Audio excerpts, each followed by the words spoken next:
నమస్కారం ఘంటారావానికి స్వాగతం. ముందుగా ప్రధానాంశాలు. ఫార్ములా ఈ కార్ రేస్ కేసు ఎఫ్ఐఆర్లో కీలక అంశాలు. 3 ఏళ్లలో 600 కోట్లు చెల్లించేలా ఒప్పందం జరిగిందని ఏసీబీ వెల్లడి. ఫార్ములా ఈ రేస్లో ఎలాంటి తప్పు చేయలేదన్న కేటీఆర్. నిజాయితీ నిరూపించుకోవాలంటూ మంత్రి పొన్నం సవాల్.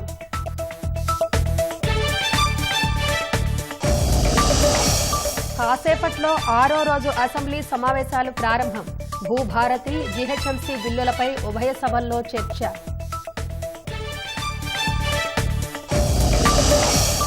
జమిలి బిల్లును జేపీసీకి పంపేందుకు కేంద్రం ప్రయత్నాలు.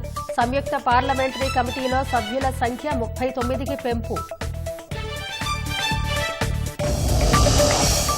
ఉక్రెయిన్తో యుద్ధం ముగించేందుకు సిద్ధమన్న పుతిన్.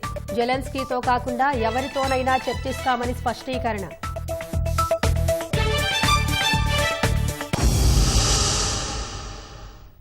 రాజకీయ ప్రకంపనలు సృష్టిస్తున్న ఫార్ములా ఈ రేస్ కేసు ఎఫ్ఐఆర్లో ఏసీబీ కీలక అంశాలు వెల్లడించింది. మాజీ మంత్రి కేటీఆర్ ఆమోదంతోనే నిధుల చెల్లింపు జరిగిందని స్పష్టం చేసింది. ఈ కోణంలోనే దర్యాప్తును వేగవంతం చేయనున్నట్టు తెలుస్తోంది. ఈ అంశానికి సంబంధించిన మరింత సమాచారం మా ప్రతినిధి శ్రీనివాస్ ప్రత్యక్ష ప్రసారం ద్వారా అందిస్తారు.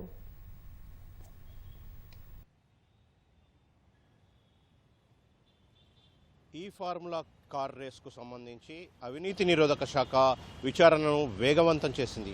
నిన్న కేసు నమోదు చేసిన ఏసీపీ కేసు దర్యాప్తు కోసం ప్రత్యేకంగా ఒక బృందాన్ని ఏర్పాటు చేసింది. ఈ బృందం ఒక డిఎస్పీ స్థాయి అధికారి నేతృత్వంలో ఈ బృందం పనిచేయనుంది.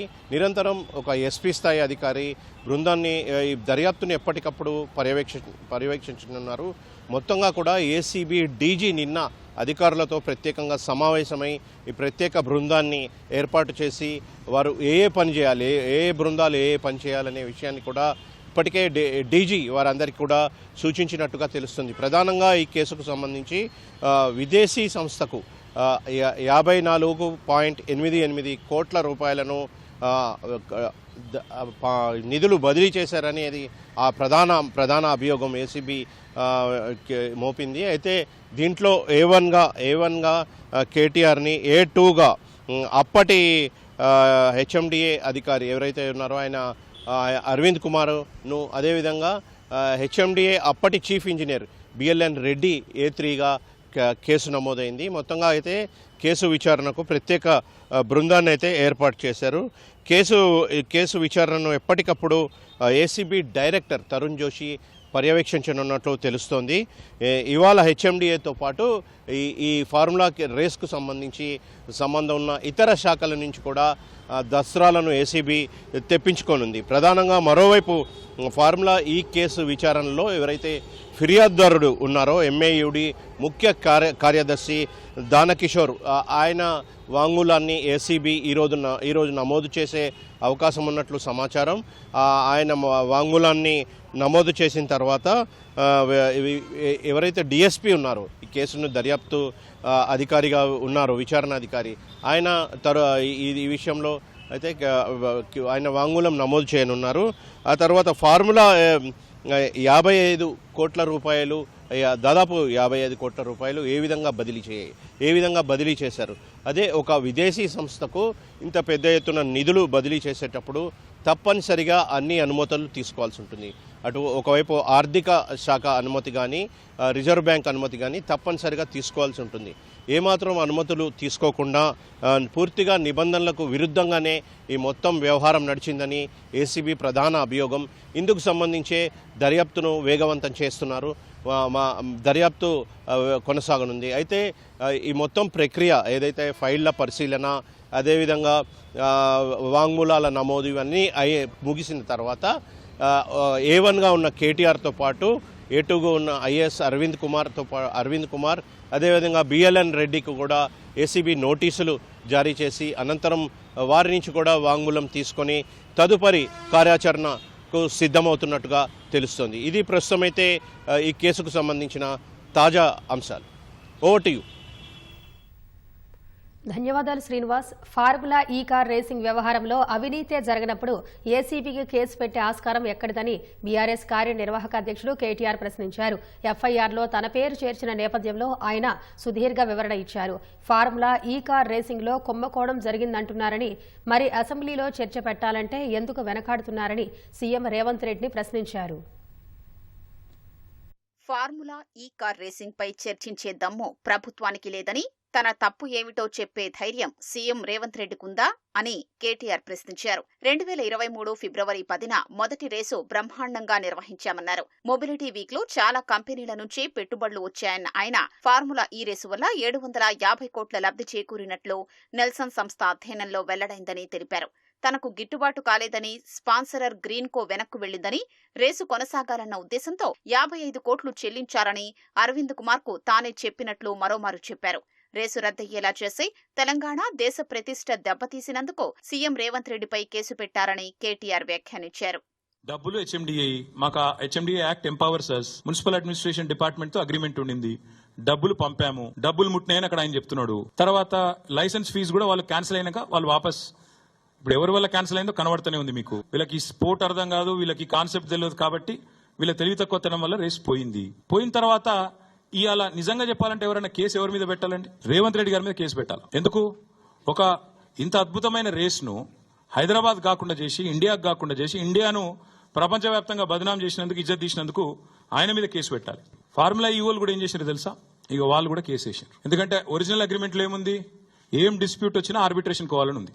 అందుకే వాళ్ళు ఏం చేసిండ్రు? వీళ్ళు ఇంటర్నేషనల్ చేంబర్ ఆఫ్ కామర్స్, అక్కడ వాళ్ళు ఆల్రెడీ ఆర్బిట్రేషన్ కూడా ఫార్ములా ఈకి ఎంఎన్యూడి డిపార్ట్మెంట్ మధ్యన జరుగుతున్న ఈ తగాదా తెలిసి వీళ్ళు లండన్ నుంచి వీళ్ళు ఈ ఆర్బిట్రేషన్ ప్రొసీడింగ్స్ కూడా వీళ్ళు స్టార్ట్ చేశారు. కాంగ్రెస్ ప్రభుత్వం అధికారంలోకి వచ్చిన తర్వాత గతేడాది డిసెంబర్ 13న చీఫ్ ప్రమోటర్ సీఎం రేవంత్ రెడ్డిని కలిశారని, ఆ విషయాన్ని ఎందుకు బయటకు చెప్పలేదని కేటీఆర్ ప్రశ్నించారు. అదే నెల 19న చీఫ్ ప్రమోటర్ దానకిషోర్ కు లేఖ రాసిన ఎఫ్ఏఓ సంస్థ సీఎంతో సమావేశానికి అనుగుణంగా రేసు విషయమై 21వ తేదీలోగా లిఖితపూర్వక హామీ ఇస్తూ లేఖ ఇవ్వాలని కోరిందని వివరించారు. ఒప్పంద ఉల్లంఘన జరిగిందని, డిసెంబర్ 22న సంస్థ లీగల్ నోటీసు పంపిందని, 3వ వాయిదా చెల్లించలేదని నోటీసులో పేర్కొన్నారని తెలిపారు. 55 కోట్లు తమకు అందినట్లు ఎఫ్ఏఓ లేఖలో స్పష్టంగా చెప్పారని కేటీఆర్ పేర్కొన్నారు. రేసు రద్దయ్యాక ఎఫ్ఏఓ సంస్థ భారతదేశ రేసింగ్ విభాగం చెల్లించిన లైసెన్స్ ఫీజు 74 లక్షలు వెనక్కి పంపినట్లు చెప్పారు. ఆ మొత్తాన్ని వెనక్కి తీసుకోవాలని పలుమార్లు లేఖ రాసినా రాష్ట్ర ప్రభుత్వం పట్టించుకోవడం లేదని అన్నారు. హెచ్ఎండిఏ నుంచి డబ్బులు పంపామని ముట్టినట్లు వాళ్లు చెబుతుంటే అవినీతి ఎక్కడుందని కేటీఆర్ ప్రశ్నించారు. ఫార్ములా ఈ వాళ్లు రాష్ట్ర ప్రభుత్వంపై ఆర్బిట్రేషన్ కు వెళ్లారని, ఆ విషయాలు కూడా కాంగ్రెస్ సర్కార్ చెప్పడం లేదన్నారు. తాము ఉద్యమ నాయకుడి బిడ్డలమని, కేసులకు భయపడే ప్రసక్తే లేదని స్పష్టం చేశారు. ఇదేది చెప్తలేదు ప్రభుత్వం. ఫార్ములా ఈ వాళ్ళు వీళ్ళ మీద కేసు పెట్టింది చెప్తలేరు, పైసలు అడుగుతుందో చెప్తలేరు, ఎందుకు రేసు పోయిందో చెప్తలేరు. ఆ పైసలు నిక్షేపంగా ఉన్నాయి, మొదటి 2 ఇన్స్టాల్మెంట్లు అక్కడనే వాళ్ళ దగ్గర ముట్టినాయి అని వాళ్ళు పంపిన రిసీట్లు చూపెడతలేరు. 3వ ఇన్స్టాల్మెంట్ మీరు కట్టలేదు కాబట్టి రేసు క్యాన్సిల్ అవుతుందని చెప్తలేరు. ఆఖరికి ఎఫ్ఎంఎస్సిఐ దగ్గర వచ్చిన పైసలు, వాపసు వచ్చిన పైసలు అవి తీసుకుంటందుకు కూడా వీళ్ళు ముందుకు వస్తలేరు. This is the fact of the matter. ఇందులో ఇప్పుడు కరప్షన్ ఎక్కడుంది, కాకరకాయ ఎక్కడుంది, కేసు ఎక్కడిది, మన్నెక్కడిది నాకైతే అర్థమైతలేదు. మీకేమైనా అర్థమైతే నాకు తెలియదు. కానీ ఇలా ఏసీబీ అట. ఏసీబీ అంటే ఏంటంటే యాంటీ కరప్షన్ బ్యూరో. కరప్షన్ లేనప్పుడు ఏసీబీ ఎడికి వస్తుంది? ఏం కేసు ఇది? అందుకే అంటున్నా, ఇలా కన్ఫ్యూజ్ అయ్యేది లేదు, ఏం లేదు. మేము ఒక ఉద్యమ నాయకుడి బిడ్డలం, ఉద్యమ నాయకుడి సైనికులు. ఏనాటికైనా చెప్తున్నా రేవంత్ రెడ్డి, భయపడేటోడు ఎవడు లేడు, నువ్వేం చేసుకుంటావో చేసుకో, భయపడేటోడు లేడు, లీగల్ గానే కొట్లాడుతాం. అది కూడా చెప్తున్నా. ఇప్పుడు నేను చెప్పిన ప్రతిదీ మీకు ఇస్తా, కాపీలు చూసుకోండి. రేపు ఏసీబీ అడిగితే వాళ్ళకదే ఇస్తా, పోలీసు వాళ్ళు అడిగితే వాళ్ళకదే ఇస్తా, కోర్టులో కూడా గివే ఇస్తా. బరాబర్ చెప్తున్నా, నేను తప్పు చేయలేదు కాబట్టి నాకు ఆత్మవిశ్వాసం ఎక్కువ, ఆత్మస్థైర్యం ఎక్కువ. ఏ తప్పు చేయకపోయినా కేసు పెడతా అంటే పెట్టుకో, తప్పకుండా ప్రజలు అన్ని కూడా అధ్యయనం చేస్తారు, అన్ని కూడా అర్థం చేసుకుంటారు. కేసు విషయంలో న్యాయపరంగా, రాజకీయంగా కొట్లాడతామన్న ఆయన శాంతియుతంగా నిరసనలు తెలుపుతామని కేటీఆర్ చెప్పారు. అన్ని వాస్తవాలు తెలిసి ఉంటే గవర్నర్ సైతం అనుమతి ఇచ్చేవారు కాదేమోనని అన్నారు. ఫార్ములా ఈ రేసింగ్ వ్యవహారంపై ఏసీబీ నమోదు చేసిన కేసును కొట్టివేయాలంటూ కేటీఆర్ హైకోర్టులో ఇవాళ క్వాష్ పిటిషన్ వేయనున్నట్లు తెలిసింది. ఫార్ములా ఈ కార్ రేసింగ్ వ్యవహారంలో తప్పు చేయలేదనే విషయాన్ని కేటీఆర్ నిరూపించుకోవాలని బీసీ సంక్షేమ శాఖ మంత్రి పొన్నం ప్రభాకర్ సవాల్ చేశారు. ఫార్ములా ఈ కార్ రేస్పై చర్చ చేయమని బీఏసీ సమావేశంలో ఎందుకు అడగలేదని ప్రశ్నించారు. అసెంబ్లీ మీడియా పాయింట్ వద్ద మాట్లాడిన మంత్రి కేటీఆర్ తీసుకున్న నిర్ణయం వల్ల రాష్ట్రానికి నష్టం జరిగిందని ఆరోపించారు. మంత్రులకు ఉండే పరిమితులేమిటో తెలిసి కూడా కేబినెట్ ఆర్థిక శాఖ అనుమతి ఎందుకు తీసుకోలేదని మంత్రి నిలదీశారు. 750 కోట్లు ఎక్కడెక్కడ వచ్చాయో చెప్పాలన్న పొన్నం మళ్లీ బీఆర్ఎస్ వస్తుందనే భ్రమలో ఇవన్నీ చేశారా అని ప్రశ్నించారు. గవర్నర్ అన్ని పరిశీలించిన తర్వాతే విచారణకు అనుమతి ఇచ్చారని మంత్రి స్పష్టం చేశారు. నిజంగానే 700 కోట్ల లాభం వచ్చేటువంటి సంస్థ అయితే వాటి ఎక్కడెక్కడ లాభం వచ్చింది ఏందో చూపెట్టమని అడుగుతా ఉన్నాం. మీరు నిజంగా చట్టం పట్ల రాజ్యాంగంలో మంత్రులకు ఉన్నటువంటి పరిమితులు దానికి నియమ నిబంధనలకు అనుగుణంగా ప్రక్రియను మీరు అమలు చేసినట్టయితే ఈ కేసులో మీరు నిర్దోషిగా వస్తారు. ఒకవేళ నియమ నిబంధనలకు అనుగుణంగా లోబడి చేసి ఉన్నట్టయితే మీరు ఈ కేసును ఎదుర్కొని నిర్దోషిత్వాన్ని నిరూపించుకోవాలని కోరుతూ అనవసరంగా బట్టగాల్చి మీద వారేసే విధంగా ఇటువంటి అంశాల పట్ల అప్రమత్తంగా జాగ్రత్తగా మాట్లాడాలని కోరుతూ విచారణకు సహకరించాలని మాజీ మంత్రి గారికి సందర్భంగా విజ్ఞప్తి చేస్తా ఉన్నాను. హైడ్రాకు విస్తృత అధికారాలు కట్టబెడుతూ ప్రభుత్వం ప్రవేశపెట్టిన జీహెచ్ఎంసీ చట్ట సవరణ బిల్లు అసెంబ్లీ ఆమోదం పొందింది. హైదరాబాద్లో చెరువులు, కుంటలు, నాళాలను కాపాడేందుకే ఈ సంస్థను ఏర్పాటు చేసినట్లు సర్కారు తెలపగా హైడ్రా పేదల ఇళ్లు కూల్చుతోందని ప్రతిపక్షాలు ఆరోపించాయి. తాము లేవనెత్తిన అంశాలపై సరైన సమాధానం ఇవ్వలేదని బీఆర్ఎస్, బీజేపీ సభ నుంచి వాకౌట్ చేశాయి. విపక్ష సభ్యులు లేకుండానే జీహెచ్ఎంసీ చట్ట సవరణ బిల్లు సహా పురపాలక, పంచాయతీరాజ్ చట్ట సవరణ బిల్లులు సభ ఆమోదం పొందాయి. అసెంబ్లీలో ఇవాళ భూభారతి బిల్లుపై చర్చించి ఆమోదించనున్నారు. రైతు భరోసా విధి విధానాలపైన సభలో స్వల్పకాలిక చర్చ జరగనుంది. జీహెచ్ఎంసీ, పురపాలక, పంచాయతీరాజ్ చట్ట సవరణ బిల్లులు శాసనసభ ఆమోదం పొందాయి. హైడ్రాకు అధికారాల్ని కట్టబెట్టేందుకు తీసుకొచ్చిన జీహెచ్ఎంసీ చట్ట సవరణ బిల్లుపై అసెంబ్లీలో విస్తృతంగా చర్చ జరిగింది. బీఆర్ఎస్, బీజేపీ సభ్యులు పలు అభ్యంతరాలు లేవనెత్తారు. అనాలోచితంగా అనేక నిర్మాణాల్ని కూల్చేశారని, పేదలు భయపడే పరిస్థితి వచ్చిందని బీఆర్ఎస్ సభ్యులు విమర్శించారు. చెరువులు, కుంటలు పక్కన పేదల ఇళ్లు 1,00,000 వరకు ఉంటాయని, వారందరికీ భరోసా ఇవ్వాలని కోరారు. హైడ్రా అనేది మాత్రం మేము చాలా తీవ్రంగా వ్యతిరేకిస్తూ ఉన్నాం.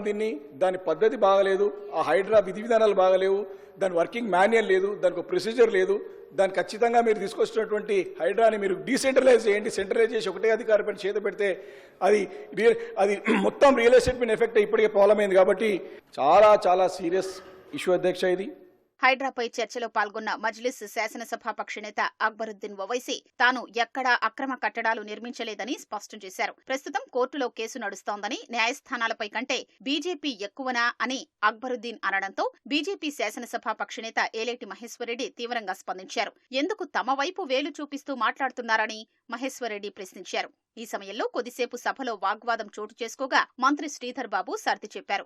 హైడ్రా పేరుతో కూల్చిన పేదల ఇళ్లకు నష్టపరిహారం ఇస్తారా అని బీజేపీ శాసనసభ పక్ష నేత ఏలేటి మహేశ్వరరెడ్డి ప్రశ్నించారు. మొన్ననే మరి హైడ్రా కమిషనర్ గారు ఒక స్టేట్మెంట్ ఇచ్చారు. జూలైకి ముందు ఉన్నటువంటి నిర్మాణాలను ముట్టుకోరంట అధ్యక్ష. అంటే మరి ఇప్పటి వరకు 300 పై బిల్డింగ్లు, వందలాది బిల్డింగ్లు కూలగొట్టింది కదా అధ్యక్ష. నిరుపేదలకు అధ్యక్ష. పాపం వారు దినమంతా కష్టపడి కూలీనాలు చేసుకొని కట్టుకున్నటువంటి ఎన్నో నిర్మాణాలని మీరు కూలగొట్టేసింది కదా. మరి వారికి ఏమైనా కంపెన్సేషన్ ఇస్తారా అధ్యక్ష? ఎందుకంటే అధ్యక్ష, హైడ్రా ఆవిర్భవించిన నుంచి కూడా నిద్ర లేని రాత్రులు చాలా పేదవాళ్ళు చాలా మంది గడిపారు అధ్యక్ష. ఈ రోజు కూడా మీరు ఇంకా ఈ రకంగా ఎంపవర్ చేస్తుంటే చాలా మంది భయపడతారు అధ్యక్ష. ఏ రకంగా మళ్ళీ రేపు ఈ అధికారాలు వచ్చిన తర్వాత హైడ్రా ఏ రకంగా యాక్ట్ చేస్తూ ఉన్న భయం కూడా చాలా మంది కుదురుతుంది అధ్యక్ష. అదే కాకుండా గిట్టని వారి మీద ఈ హైడ్రాను ప్రయోగించడానికి మీరు ఎంపవర్ చేస్తున్నారా, లేకుంటే టార్గెట్ చేసి కొంతమంది కోసమే ఈ హైడ్రాని మీరు ఎంపవర్ చేస్తున్నారో కూడా మన అనుమానాలు వస్తున్నాయి అధ్యక్ష. జీహెచ్ఎంసీ చట్టంలో సెక్షన్ 374B చేర్చడం ద్వారా హైడ్రా కమిషనర్ కు అధికారాల్ని కట్టబెడుతున్నట్లు శాసనసభ వ్యవహారాల మంత్రి శ్రీధర్ బాబు వెల్లడించారు. భవిష్యత్తును దృష్టిలో పెట్టుకుని ప్రభుత్వం హైడ్రాను తెచ్చిందని స్పష్టం చేశారు. ప్రభుత్వ ఆస్తులు కాపాడాలని, చెరువులు కాపాడాలని ఒక ప్రయత్న భాగంలో ముందుకు వెళ్దామంటే మాకు వద్దు. ఇంతకుముందు మా ఆల్ శ్రీనివాస్ చెప్పినట్టు మేము కబ్జాలు చేస్తాం, మేము ఇదే విధంగా ఉంటాం, మంచినీరు తాగనివ్వం, జనాన్ని పరిశుభ్రమైన గాలిని పీల్వనీయమని ఆలోచనతో వారు వాకౌట్ చేసిన తీరు సరికాదు అధ్యక్ష. బీఆర్ఎస్ వాళ్ళు వాకౌట్ చేశారు, వారి స్నేహ పార్టీ అయిన, వారి మిత్రపక్షమైన బీజేపీ కూడా వాకౌట్ చేశారు. సో ఇద్దరు ఈ విధంగా వాకౌట్ చేయడం చాలా బాధాకరం, దురదృష్టకరం.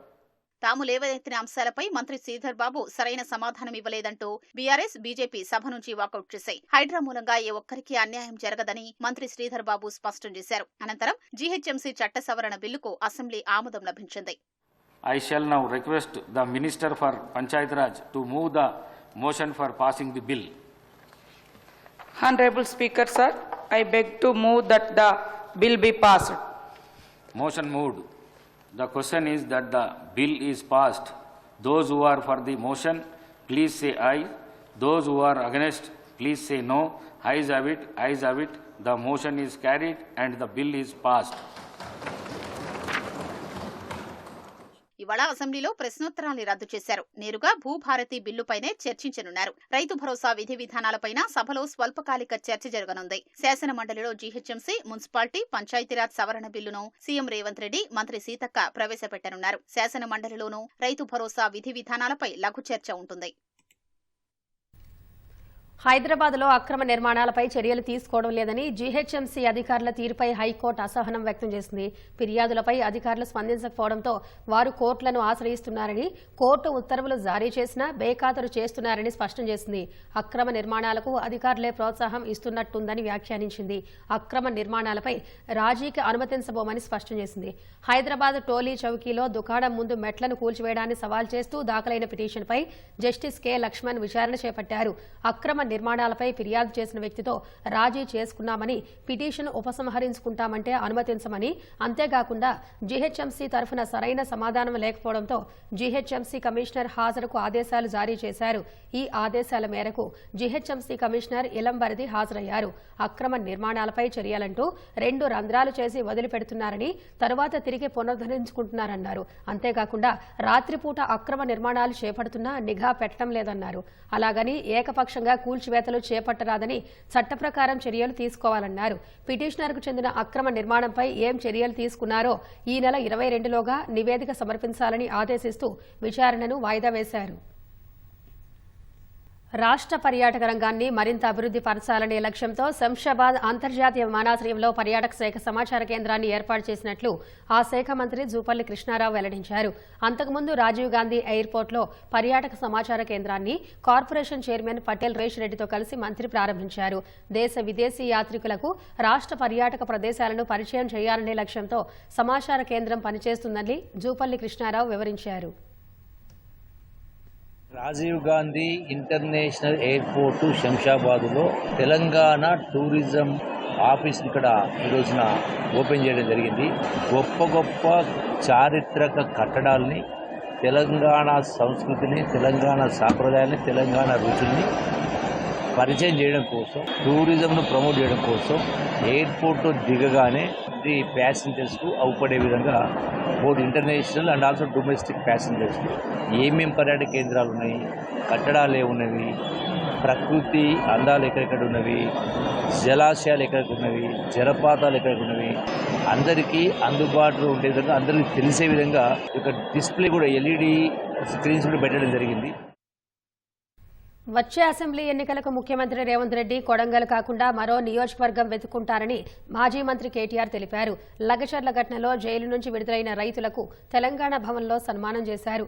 వారిపై కేసులు కొట్టేసే వరకు కోర్టులో పోరాడుతామని కేటీఆర్, బీఆర్ఎస్ లీగల్ టీం తెలిపింది. గిరిజన రైతుల పక్షాన నిలిచినందుకు పట్నం నరేందర్ రెడ్డిపై ప్రభుత్వం అక్రమంగా కేసు పెట్టి 37 రోజులు జైల్లో నిర్బంధించిందని విమర్శించారు. సీఎం రేవంత్ రెడ్డి రాష్ట్రంలో సెక్యూరిటీ లేకుండా తిరిగే పరిస్థితి లేదని వెల్లడించారు. బీఆర్ఎస్ జైత్రయాత్ర కొడంగల్ నుంచే ప్రారంభం కావాలే, మళ్లీ కేసీఆర్ సీఎం కావాలే అని వ్యాఖ్యానించారు. ఒక నిరంకుశ, ఒక మూర్ఖపు ప్రభుత్వ వైఖరికి వ్యతిరేకంగా చేసిన ఈ పోరాటం చరిత్రలో తప్పకుండా నిలిచిపోతుంది. ఈ రోజు న్యాయ వ్యవస్థ ద్వారా లభించిన ఈ విజయం ఏదైతే ఉందో ముమ్మాటికి ఇది కొడంగల్ రైతుల విజయం, కొడంగల్ రైతుల తరపున కొట్లాడిన బీఆర్ఎస్ పార్టీ విజయం. మా నరేందర్ రెడ్డి గారి పాత్రను తక్కువ చేయలేను. ఎందుకంటే ఆయన ఈ 37 రోజులుగా అనారోగ్య సమస్యలతో బాధపడుతూ కూడా ఏ ఒక్క రోజు కూడా తన గురించి తాను బాధపడలేదు. మేమెవ్వరం పోయి జైల్లో నరేందర్ ని కలిసినా ఆయన మాకు చెప్పింది ఒకటే, అన్నా నేను బాగానే ఉన్నాను, మీరు ఆ రైతుల సంగతి చూడండి, వారికి బెయిల్ ఇప్పించండి, అవసరమైతే నాకు 10 రోజులు ఎక్కువైనా పర్లేదు కానీ వారిని మాత్రం తొందరగా విడిపించండి, వారి కుటుంబాలు బాధపడతా ఉన్నాయి అని చెప్పిన ధీరోదాత్తుడు మా పట్నం నరేందర్ రెడ్డి. ఫోన్ ట్యాపింగ్ కేసులో దర్యాప్తు కొనసాగుతోందని ఈ దశలో మూడో నిందితుడైన మాజీ అదనపు ఎస్పీ భుజంగరావుకు బెయిల్ మంజూరు చేయొద్దని పబ్లిక్ ప్రాసిక్యూటర్ హైకోర్టుకు విజ్ఞప్తి చేశారు. ట్యాపింగ్ కేసులో భుజంగరావు దాఖలు చేసిన బెయిల్ పిటిషన్పై జస్టిస్ కె సుజనా విచారణ చేపట్టారు. పీపీ పల్లె నాగేశ్వరరావు వాదనలు వినిపిస్తూ నిఘా విభాగాల్లో సాధారణ భద్రత, కౌంటర్, ఇంటెలిజెన్స్, ఎస్ఐబి అని 4 విభాగాలుంటాయని తెలిపారు. ఎస్ఐబిలోని వారికి సెక్యూరిటీ అంశాలతో సంబంధం లేకపోయినా ఆ పేరుతో ఫోన్ ట్యాపింగ్కు పాల్పడ్డారన్నారు. అన్ని అంశాలను పరిశీలించిన తర్వాతనే కింది కోర్టు రిమాండ్ విధిస్తుందన్న నాగేశ్వరరావు 9 నెలల తర్వాత రిమాండ్ చట్ట విరుద్ధమనడం సరికాదన్నారు. అంతేకాకుండా అరెస్టుకు సరైన కారణాలు లేవన్న వాదన సైతం ఆమోదనీయం కాదన్నారు. రెండో నిందితుడైన ప్రణీత్ రావు ఇచ్చిన వాంగ్మూలం ఆధారంగా పిటిషనర్ను అరెస్టు చేశామన్నారు. అభియోగ పత్రం దాఖలు చేసిన తర్వాత 28 మంది సాక్షుల వాంగ్మూలాలను సేకరించామని ఈ దశలో బెయిల్ మంజూరు సరికాదన్నారు. అంతకుముందు పిటిషనర్ తరఫు న్యాయవాది ఉమామహేశ్వరరావు వాదనలు వినిపిస్తూ ఈ కేసులో పిటిషనర్ను అక్రమంగా ఇరికించారన్నారు. విలేకరిపై దాడి కేసులో ముందస్తు బెయిల్ మంజూరు చేయాలంటూ సినీ నటుడు మోహన్ బాబు దాఖలు చేసిన పిటిషన్పై తీర్పును హైకోర్టు 23కు వాయిదా వేసింది. దుబాయ్ వెళ్లారనే ఫిర్యాదుదారు ఆరోపణల దృష్ట్యా మోహన్ బాబు ప్రయాణ వివరాలను తెలియజేస్తూ అఫిడవిట్ దాఖలు చేయాలని ఆదేశించింది. ఈ నెల 23 వరకు అరెస్టు చేయకుండా మధ్యంతర ఉత్తర్వులు జారీ చేయాలన్న పిటిషనర్ తరఫు న్యాయవాది అభ్యర్థనను నిరాకరించింది. విలేకరిపై దాడి కేసులో ముందస్తు బెయిల్ మంజూరు చేయాలంటూ మోహన్ బాబు దాఖలు చేసిన పిటిషన్పై జస్టిస్ కె లక్ష్మణ్ విచారణ చేపట్టారు. ఎలాంటి అనుమతి లేకుండా ఇంటిలోకి ప్రవేశిస్తూ ఉండడంతో అడ్డుకోవడం వల్లే ఈ ఘటన జరిగిందన్నారు. ఫిర్యాదుదారు అయిన విలేకరికి పిటిషనర్కు మధ్య ఎలాంటి విభేదాలు లేవని, అందువల్ల హత్య చేయడానికి ప్రయత్నించారన్నది సరికాదని వాదించారు. బాధితుడు ఇప్పటికీ ఆహారం తీసుకోవడం లేదని, పైపుల ద్వారా ద్రవ పదార్థాలు ఇస్తున్నారని పిటిషనర్ తరఫు న్యాయవాది వాదించారు. దర్యాప్తునకు పిటిషనర్ హాజరు అవసరమని తెలిపారు.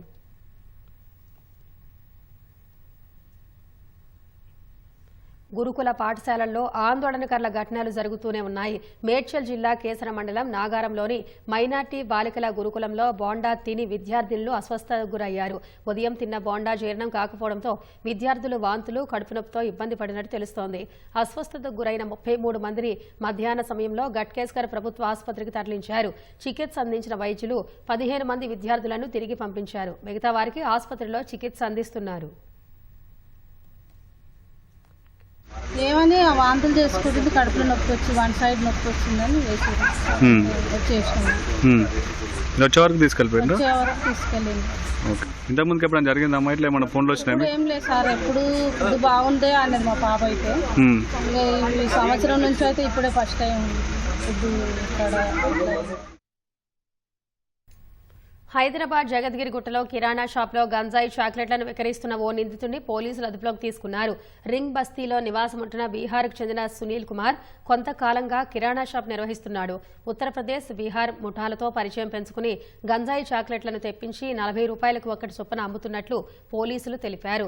బాలానగర్ ఎస్ఓటీ పోలీసులు దుకాణంపై దాడి చేసి నిందితుడిని అదుపులోకి తీసుకుని 13 కిలోల 22 గ్రాముల గంజాయి చాక్లెట్లను స్వాధీనం చేసుకున్నారు. నిందితుడికి గంజాయి సరఫరా చేసిన వారిని, గంజాయి చాక్లెట్లు తయారు చేసిన కంపెనీ నిర్వాహకులపై చట్టప్రకారం చర్యలు తీసుకుంటామని పోలీసులు తెలిపారు. నిన్న సాయంత్రం 6:15కి మనకి ఒక ఇన్ఫర్మేషన్ వస్తుంది. అక్కడ రింగ్ బస్తీలో మనకి సునీల్ కుమార్ జా అనే అతను కిరాణా షాప్ లో గాంజా చాక్లెట్ అమ్ముతున్నారని మనకి సమాచారం వస్తుంది. దాని మీద మనం అక్కడ వెరిఫై చేసాం. కొన్ని చాక్లెట్స్ దొరికినాయి. మన దగ్గర కిట్ ఉంటుంది, ఆ కిట్ బట్టి చెక్ చేస్తే అందులో గాంజా కంటెంట్స్ ఉందని మనం కన్ఫర్మ్ చేసుకున్న తర్వాత వాటిని సీజ్ చేయడం జరిగింది. మొత్తం 65 ప్యాకెట్లు ఉన్నాయి. 13.22 kgs ఉన్నాయి. సునీల్ కుమార్ యాక్చువల్ బీహార్ స్టేట్ వాళ్ళు. ఆల్రెడీ అక్కడికి వచ్చి 23 సంవత్సరాలు ఇక్కడే ఉన్నాను, ఇక్కడే షాప్ రన్ చేస్తున్నాడు. హరిరామ్ అనే అతను బీహార్ స్టేట్ అతని నుంచి ఇతను కొనుగోలు చేస్తాడు. అదే వీటితో పాటు మనకి హరిరాము, తర్వాత ఈ ఫార్మా కంపెనీ ఓనరు వాళ్ళ మనకు దొరకాల్సి ఉంది. టీమ్స్ ఫామ్ చేసి వాళ్ళని పట్టుకుంటాం. మెదక్ జిల్లా నిజాంపేట మండలంలోని ఓ రైస్ మిల్లులో పెద్ద మొత్తంలో అక్రమంగా నిల్వ చేసిన రేషన్ బియ్యం పట్టుబడింది. గురువారం రాత్రి నందిగామ శివార్లోని సాయిదుర్గా ట్రేడర్స్లో విజిలెన్స్ అండ్ ఎన్ఫోర్స్మెంట్ అధికారులు సోదాలు జరిపారు. రైస్ మిల్లుకు సంబంధించిన గోదాంలో 360 క్వింటాళ్ల అక్రమ బియ్యాన్ని గుర్తించి స్వాధీనం చేసుకున్నారు. వీటి విలువ 5,40,000 రూపాయలు ఉంటుందని టాస్క్ ఫోర్స్ ఓఎస్టీ ద్రోణాచార్యులు తెలిపారు. రేషన్ బియ్యాన్ని అక్రమంగా తరలిస్తే కఠిన చర్యలు తీసుకుంటామన్నారు. జమిలీ ఎన్నికలకు సంబంధించిన 129వ రాజ్యాంగ సవరణపై అధ్యయనం చేయబోతున్న సంయుక్త పార్లమెంట్ కమిటీ జేపీసీలో సభ్యుల సంఖ్యను 39కి కేంద్రం పెంచింది. ఈ మేరకు లోక్సభ సభ్యుల సంఖ్యను 27, రాజ్యసభ సభ్యుల సంఖ్యను 12కు పెంచుతున్నట్లు గురువారం విడుదల చేసిన బులెటిన్లో పేర్కొంది. దీంతో ఈ కమిటీలో బీజేపీ సంఖ్య 12కి చేరింది. ఒడిశాకు చెందిన BJP senior MP Bhartrihari Mahtab JPC కమిటీకి నేతృత్వం వహించే అవకాశం ఉంది. మరోవైపు జమిలీ బిల్లును జేపీసీకి పంపేందుకు కేంద్రం సిద్దమైంది.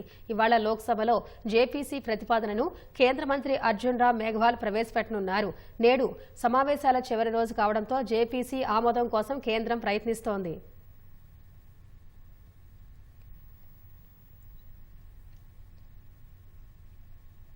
ఉక్రెయిన్తో యుద్దం ముగించేందుకు సిద్ధంగా ఉన్నట్లు రష్యా అధ్యక్షుడు వ్లాదిమిర్ పుతిన్ పేర్కొన్నారు.